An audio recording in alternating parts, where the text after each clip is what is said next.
Well, two things. One of the there's several things that can bring the deficit down. One is spending restraint. That's awfully helpful. But what we really need is to reform the entitlement programs. Those are the things that continue to grow. Right, but this president's not doing that, Grover. Nor he's never brought it up. He's not talking about it. Paul Ryan and those who wanted to do that were booted out of Congress. Okay.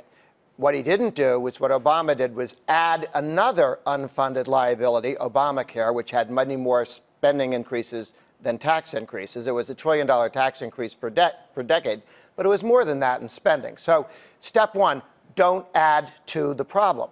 And the challenge, of course, we have is as a presidential race and all the Democrats running are talking about $30 trillion increases with Medicare for all. Well, so, Grover, even under the president, and I take your point because, it's true we're talking about, degrees here, but even if they add something like what Ivanka's proposed, this, and Marco Rubio supports, this tax credit for children, for example, some have said, nope, that's a new entitlement. Others say, no, it's necessary in order to make sure that our economy can keep growing in the long run. But it's going to add to the deficit either way, won't it?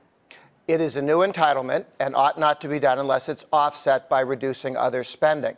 One of the things we can do is take a look at an idea. It's a bipartisan idea that has support from the Black Caucus, the Progressive Caucus, and the Freedom Caucus to deal with the funding for infrastructure by taking loans that have been made to the farming industry, the ag loans that are owed to the federal government, $100 or $200 billion, and take those and sell them and build roads with them.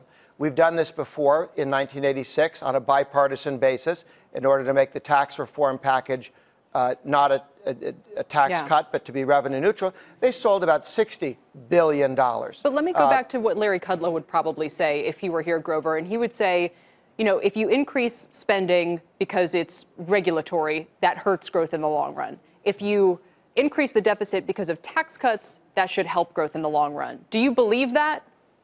Well, because what you're changing is the incentive structure. The reason why having a 21% corporate rate instead of a 35% corporate rate changes the incentives. We've seen money flow into the United States instead of flowing out of the United States. We ended the Benedict Arnold companies, which were being bought by other countries because with our tax structure, they were worth more in Canada, Burger King.